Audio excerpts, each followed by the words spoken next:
All right, we are live. Do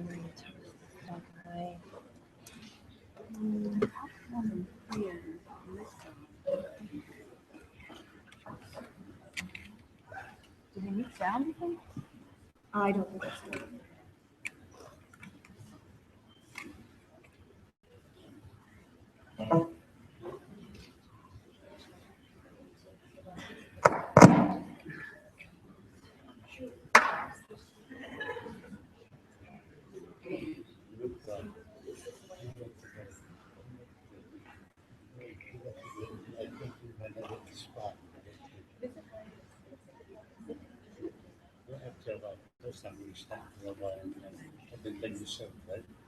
Yep. So welcome. I know we still have a few people kind of coming in, but thank you to the teachers and the students who are here for a presentation by Mr. Michael Herskovitz. I wanted to say first that this is not your ordinary assembly. And Mr. Herskovitz is not your ordinary speaker. And so I want you to listen very carefully to the story that he's about to tell, his personal experiences. Because you are one of the last generations that will hear this history firsthand, that will hear this story live. So listen with an open heart, listen with an open mind. Before Mr. Herskovitz shares a bit about his story, I want to introduce you to Ms. Pashley, who is from the Philadelphia Holocaust Awareness and Education Center, who has helped to bring Mr. Herskovitz to our school since 2008. I don't know about go far back. We have had literally spoken to thousands of Haverford High School students, sometimes twice a year. And he comes here every year, and every year we are moved to hear his story. So please give him your undivided attention. But first, from the special.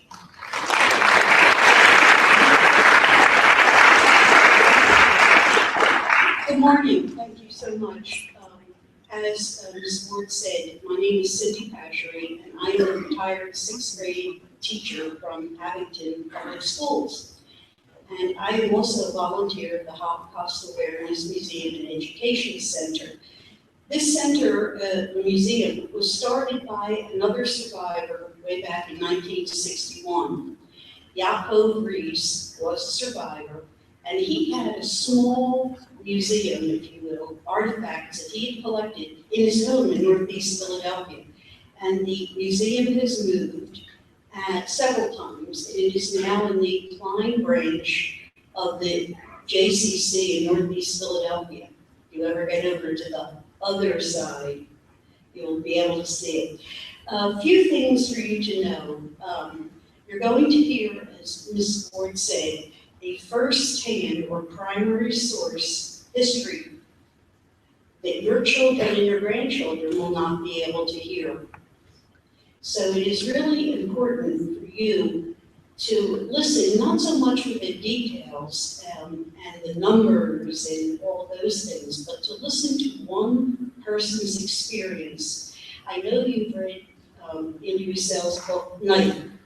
Tomorrow, Mr. Russell will be 86 years old. It's his birthday tomorrow. Happy birthday. And speaking of being 86, I'd like you to meet Mr. Herskovitz, who will tell you his story. Thank you.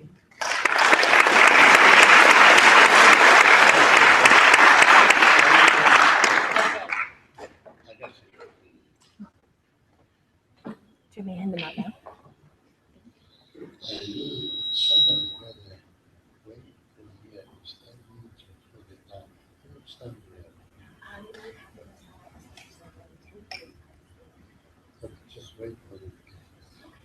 Good morning, ladies and gentlemen. I've been coming to the school, I don't even remember how long, and I'll be surprised. And I'm always glad to be here and see the beautiful faces and the smiles. But I think my story is not smiling, but has to be told. Like we talked about 86, I felt pretty well, but I guess about 6 months ago I had surgery, which left my walking a little bit slower. But when they said Haverford, I said, I'm going. Okay, morning again. My name is Michael Herskovitz. I was born in Czechoslovakia.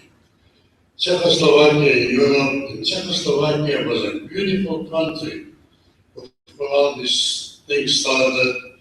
They were nice people, not because I'm coming from there, but we know nice people.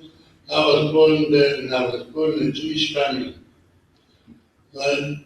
I went to school with kids, most of them not Jewish, not too many Jewish kids. But I gotta tell you, ladies and gentlemen, I never knew that I'm different than any other children. I didn't even know that because I'm Jewish, I gotta be different. Every day normally we play together, everything. Till one day we play and we realize that some gentleman in uniform, but let me say something. That's where I used to live, there was a village. The village was about 50 families, and most of them foreigners, except we, which were two Jewish families in the village. We, my uncle, we had a grocery store, little grocery store, which most of you do not remember.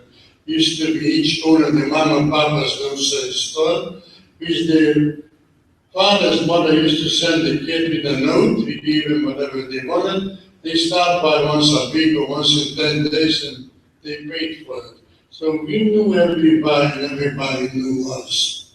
Right? Normally went to school every day, except once a week I had to go to a Jewish school.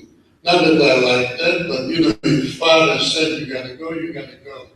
So normally family was totally different than today. Whatever day the mom said, that's what we did. Okay? The opposite, the dinner time, you better be home right on time. And we sat down at the table, but we were not able to touch the spoon till Dad came in, said the blessing, then we started eating, and we were not able to get up from the table till Dad wasn't finished. So I want to tell you, Daddy, Mom was everything. They were the king and the queen. What they said, that's what went. So normally, I played with the kids every day after school, till one day I realized that a gentleman in uniform walked through the village. It was unpaved road. And I never knew who it is, but just uniform, which I never seen a soldier before. You know, there was no wars, no soldier. Beside in the village, aside from the city, definitely not. So I seen a gentleman walking by. Then a few days later, I see 3 or 4 gentlemen walking by on unpaved road. I never paid attention for them. So one day, let me tell you, today, parents talking to a 2-year-old child, sit down and talking to them. That time, I was already almost 14, but my parents never sat down and talked to me. You know, that time was children were children and parents were parents.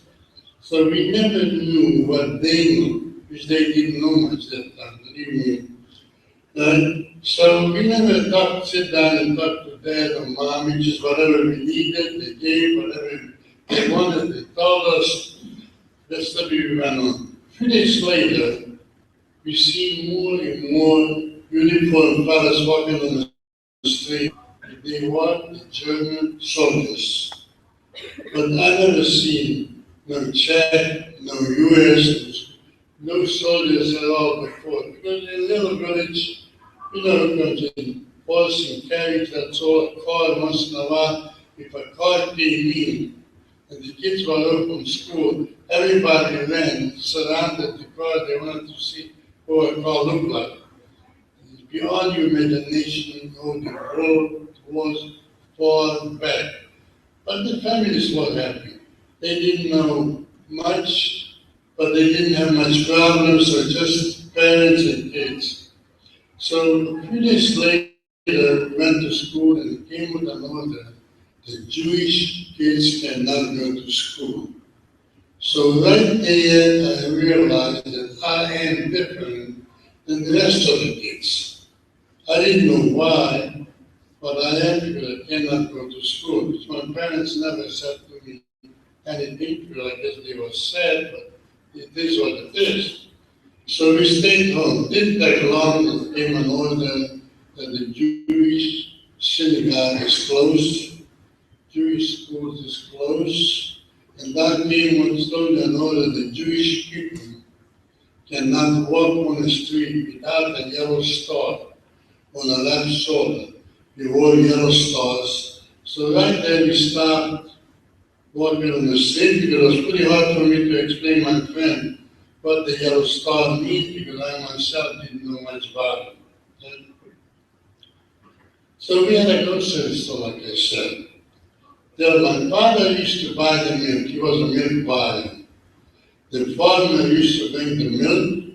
My father measured, paid for it. He put it in a little container. It used to be metal containers, 2 liter, 3 liter, 5 liter. He filled it up, put it in the carriage every morning. Because that time was on the carriage and horses. Put it in the carriage and put it in the city. The city was 4 kilometers from us. It was so close that a weekend we kids used to walk into the city. Every early in the morning, he took the milk into the city. And while the horse ran, the horse saw that he knew exactly where to stop. In front of the door, in front of the store, whatever it is, there was a container.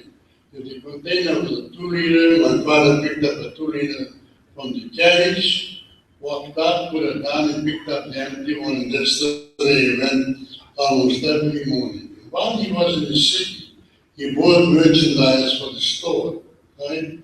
So we just went on every day, but I know he couldn't go out anymore. Nobody, my father stopped buying the milk. We stopped walking outside because of the yellow star and 3 German soldiers were always walking around. But Mom was brave. She had the yellow star, she had a shawl covered up. She had to go somewhere she went in case they asked her to stop a lady. And she would say, yes, I got the star, I carried the star. That went on for a while. You know, then one day I was already home, going into the store and back and grabbing a chocolate. I was always alcoholic and just stayed home. 2 sisters and a brother was already in the army. And we stayed home. 2 German soldiers walked in. As they walked in, they started taking merchandise from the shop. As they walked out with the merchandise without paying, my father approached them. Gentlemen, you know, I said, you got to pay for it. They grabbed my father, put him behind the building, and beat him up. This was the last time my father walked into the store. You know, we knew right away that he started buying the milk, he started bringing merchandise anymore to the store, and the store wasn't too big, it was a neighborhood store. Till eventually, I assumed that 2 German soldiers walked out and told their friends, see the store there in the middle of the village? Go in, it's a Jewish store, take what you want. That's what happened. You know, my father was inside, Mom was inside. They took merchandise and walked out. My mother didn't approach them because she was scared. Didn't take long, maybe a week, the store almost got empty. We closed and we never reopened it. The store in the front, right next to the store was the living quarter. After the living quarter were the animals, and then were the fields, farm, because every building had a farm behind it. So we just sat inside and, you know, like I said before, today, Dad or Mom sit down and talks to you. That time I don't care, you could have been 12, 13, 14. Mom and Dad never sat down and talked to you. They said to you what they wanted to know, but no more. I don't even know if they knew much what's going on. Because there was no television, no telephone, no radio, we had nothing that time. It's beyond imagination how the world was far back 75 years ago. Right? So we had, later on, they find a little box, I guess it was a radio, middle of the village, they sit down on the floor, and they listen to it for about 15, 20 minutes, that's all it said. As we were sitting home and waiting, one early Saturday morning, that's when my first book that I wrote was still dark. They knocked at the door, Dad would not walk to the door. He didn't want to be seen, he didn't want to see nobody after whatever he went through, so Mom opened the door. Two German soldiers said to Mom, wake up the kids, you can dress in as much clothes you want. We gotta keep moving on for you. What the excuse, I don't know, because they always, it's amazing, the Germans always came up with lies and with excuses. That's the way they got the people in a concentration camp. So we said, well, you can wear as much as you want, people, you carry with you 30 kilos. So Mom woke us up, scared, and everybody took their pants too short, because we can't take too much, so we didn't know where we were going. We thought we'd go for a while, because maybe there's a war, there's something for a few weeks, then we were back home. My father usually, because he was scared, he was the last one to walk over. The German soldier told him, hey, I don't know what you call them or whatever, lock your door, because you're gonna be the one coming back and reopen it. And so Dad locked the door, put the key in his pocket. We walked on the street, it was still dark. There was a farmer with a carriage. We got on the carriage, and he drove us to an empty field, which was surrounded with 3 feet high fence, and we had instantly pulled in. There were 10, like you could camp with 10, every family got a tent. We went off on the carriage, we walked into the tent. I don't even know if there was grass or there was a blanket, whatever was on the floor. The family was there together. Again, it was quiet, because I believe Mom didn't know anything, Dad didn't know anything. Eventually, nobody knew anything, because some people would know. They would try to run away, to hide. But everybody thought, it's going to be a 2 weeks, 3 weeks, maybe. We're going to be, then we're going to go back home.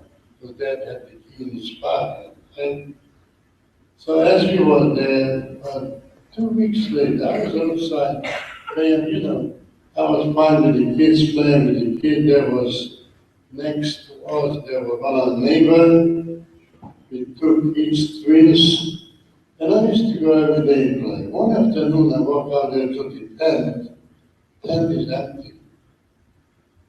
So I came back, I said, Dad, the Hoffmans are not there. He didn't answer anything. I don't know if he knew what to tell me.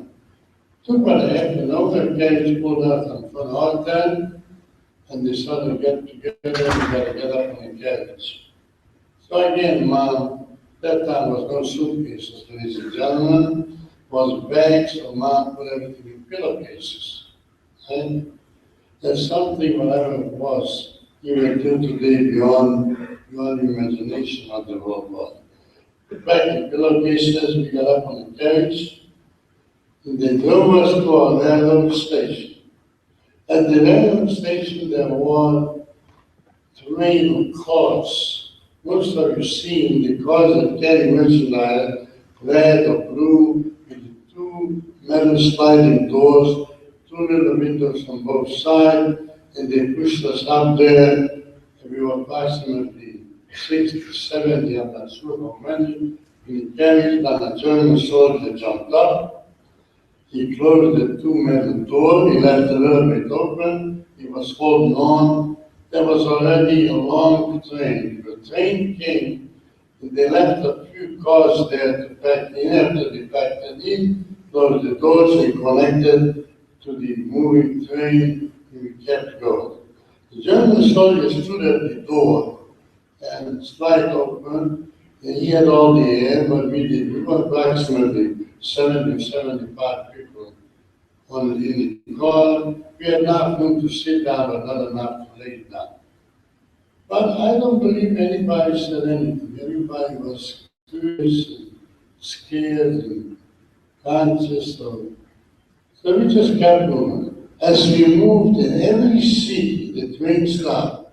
By that time, they had cars already packed with Jewish people. That's all they continued doing, moved the few cars behind the train and kept going, city by city. Every time we stopped, the two German soldiers went off, two other ones came up. And every time they came up, they were more nasty than before. Remember, this train will have no restroom. Huh? So down the corner of the car, there were buckets with a blanket. If nature called, you can't say no. You went in. Every time you stopped, they emptied the buckets. They put it back in until we went. Just kept going, didn't know. Nobody knew where or what's going to happen. Right? So that's before we arrived to destination.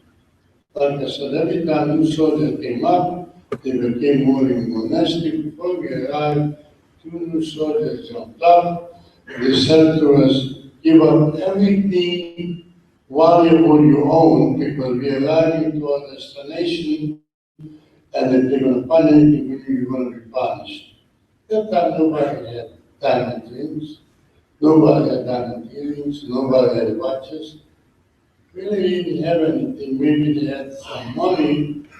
Some were trying to hide it, but eventually some gave up, some not. Most of them did not give up.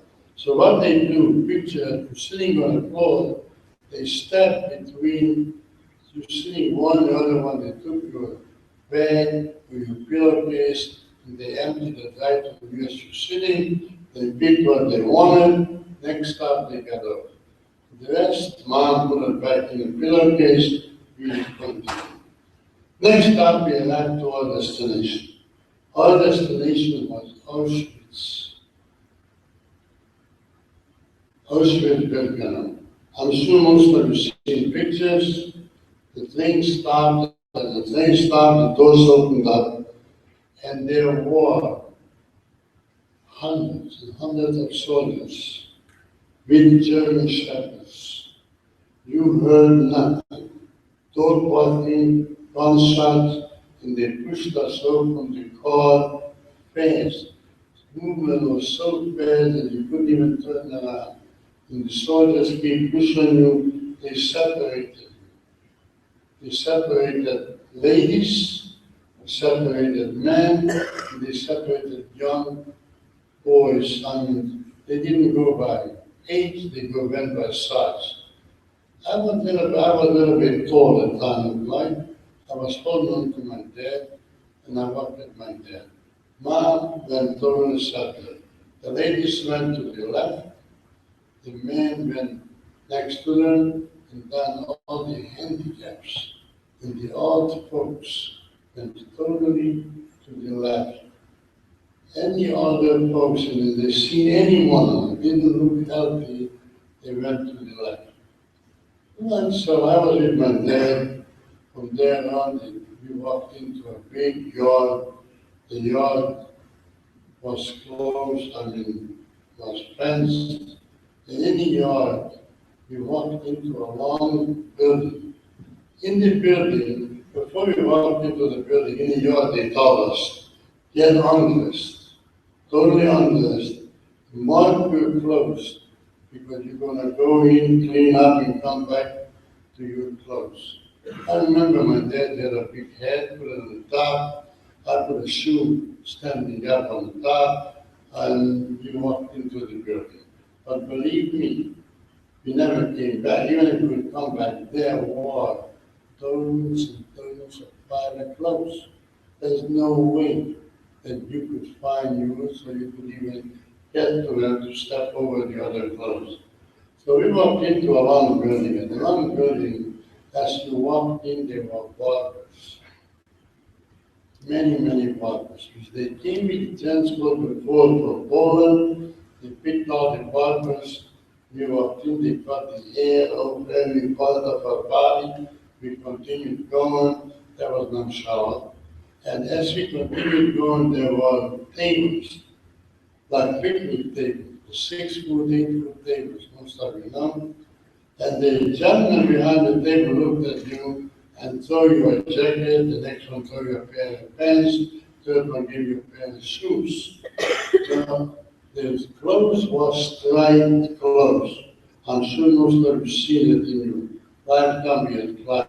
And as we walked into a big yard, there were hundreds and hundreds of people pushing one next to the other one, trying to get dressed. They announced, if your clothes doesn't fit you, if you see someone that you think these clothes would fit you, walk out in exchange. The my clothes was big. I looked about 20 feet. Gentleman tried to put on, I walked up to him and I said, you know, here, take mine. So I gave him mine, he gave me his. As he put it on, I gave it to him and turned around, ladies and gentlemen, couldn't find my father anymore. I couldn't holler, I couldn't scream, I couldn't keep looking. You know, you folks go into a museum park, you lose John, Jody, anyone. You whistle, you scream, you holler, you walk around. After a while, you heard Jody holler, enters your pipe. Over there, you couldn't even your mouth, because there were hundreds and hundreds of German soldiers with a black stick. So immediately took you, the teenagers, and put you on the side. We were about close to 50 teenagers. Remember, kids, someone shorter, skinnier than me, went totally to the left between the old folks, the grandmas and grandpas. They were pushed on the left, so there were no kids. There were teenagers and grown-ups. We walked in to a barracks. As we arrived in the main gate, there was a big sign, Arbeit macht frei, between work will get you free, and then on the inside, in the barracks, then was divided A, B, C, D. Right? The A was the gypsy camp before, but then we allowed for no more gypsies there. The A became the ladies' camp, the B became the men camp, C, D, that's the way. I'm not sure what the rest of them. So we walked in to the B camp, walked in with my father, and then there was, each camp had 32 barracks. So they opened up a barracks and they pushed you in. In each barracks, there were 32 bunk beds, but not like we have one. Bunk beds was 3 layers, 6, 6, and 6. So 18 people were pushed up in the bunk bed, had to take your place, and when the barracks got filled out, the 2 gates in the front was closed up and we waited there.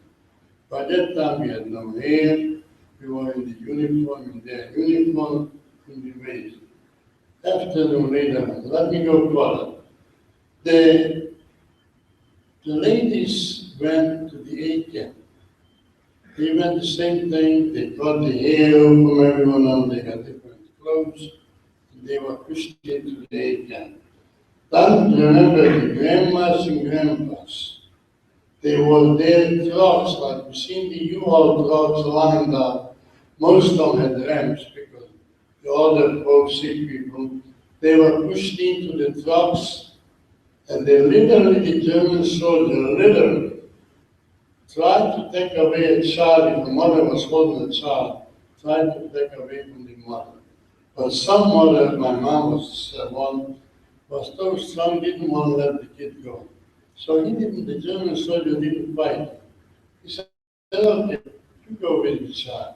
So mom went with the young babies, the child. If they were able to take away, they walked over, they handed over the child to any grandma, whoever, grandpa, whoever was there. They were put up on a truck. You could see literally the kids were almost thrown in the truck, not the babies.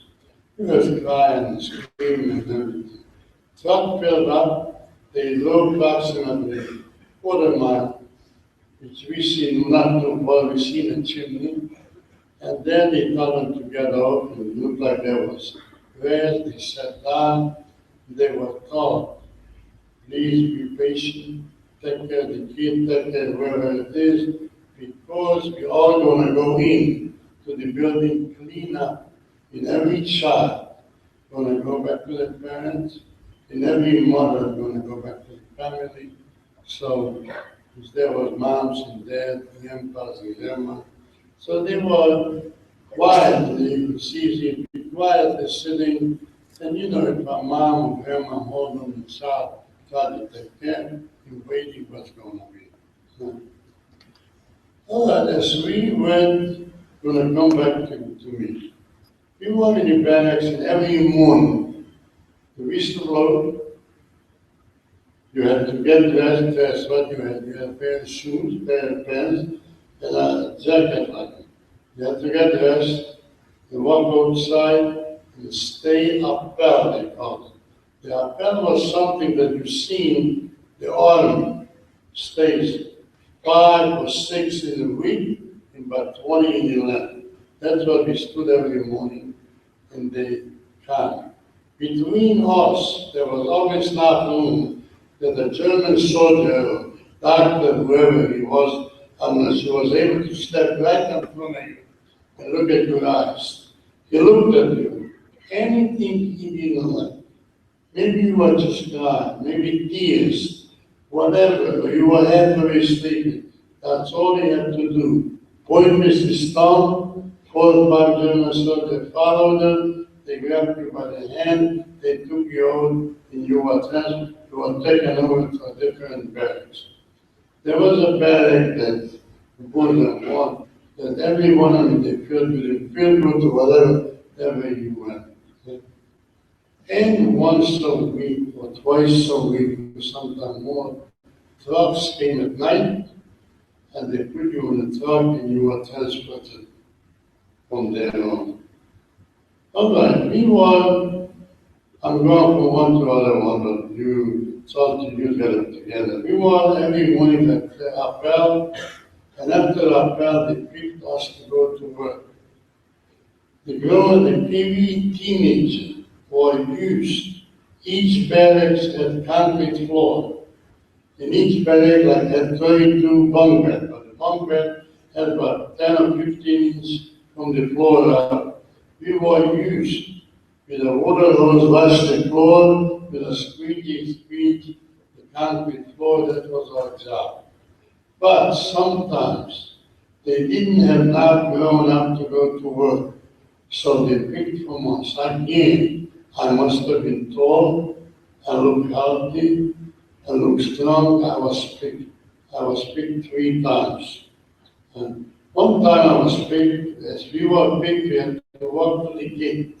At the gate, again, the sign was there for the German soldier was there, the German dogs, and music. We're surprised. They had music 24 hours.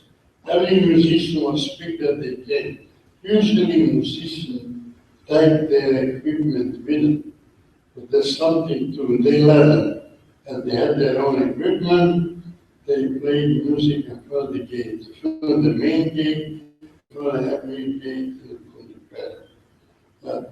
We walked up on the truck, and the truck, 2 German soldiers jumped up, and 2 German shepherds. They had a black stick and a gun, and the road was to a farm. Every truck went a different place to work. We had up to a farm. The farm was slightly down here, just like you see this school right here. So if you were on the top, you could see down every one. So the 2 German soldiers, but we were no more than 20, 25, so it was easy for them to control. They were walking up on a hill and looking down on every one of the 2 German soldiers. Next to them, I don't even know if they had leash or not, and they looked. Yes, you had to take a wheelbarrow, it was empty wheelbarrow, park it, and they were falling and full of stones. Take the stones and the rocks, put it in the wheelbarrow, and push it up the hill dumper, and the other ones loaded on the truck, and the truck took it away. After a while, the foreman had nice clean fill. I was in the top, I don't know, push the wheelbarrow out or what. We just be walking together and they talking. One says to the other one, you know, Jewish is a little bit sometimes some word compared to German. One says to the other one, look at the old, I don't know what they call them, kind of bad name. Guy down there pushing the wheelbarrow too slow. I was up on my head. The other German took the gun and shot him right there. As you see him, letting the wheelbarrow go, falling down. So what I want to bring over is, German soldiers in the camps did not have to have an excuse to beat you in camp, to kill you, to shoot you, to kick you. In many black state was to have open whatever it is, as long as you were accounted for. So at night, 4 o'clock, or whenever we went back, I had no watch, I had no time, never knew what time it is. There was only light, dark and light. And as long as you went back, if in the morning the 25 person went left with the truck, that 45 had to come back. Okay. If 20 was alive, 5 was dead in the car. As long as 25, the amount was on the truck was okay. So that's what happened. We really, any camp, tried to avoid the German soldiers. We never, we seen one, we went on the side, we never faced one, but we never know what his pleasure going to be to kick you or to beat you. This was in Auschwitz. Let me go back to grandmas and grandpas, which is a little bit worse than the handicapped nuns. They were put, like I said, put in the truck, they were driven not too far. They got open the truck, and they were told, like I said, sit down and wait. You're going to go in, you're going to get cleaned up, and everyone is going to go back to their families. They really got up after a while. They walked into the concrete building with metal doors. As they walked in, there was no shower, ladies and gentlemen. The doors were closed hermetically. There was poison gas coming out from the ceiling. They made it 15, 30 minutes. There was no screaming. It was quiet. And they opened up the doors. And there were young, healthy gentlemen working. They were people from the transport. They were working in civilian clothes. That, you know, when there shouldn't be as question, they took the dead bodies out, they undressed them, they cut the hair, they put it there, garden teeth, they pulled the teeth, they took the wings, everything, whatever it was valuable. And there were drums and containers, and they separated everything in the drums and containers, and the people were, after they were gassed, they were burned. That was the gas chamber, and after they undressed them, they put them in the oven. It was the crematorium. I'm sure you're going to hear gas chamber and crematorium. It was 2 separate buildings. And that's the way the restaurant kept going to the gas chambers. They never knew where they go. The babies, the kids, grandmas, grandpas, and handicapped, they keep going one after the other one.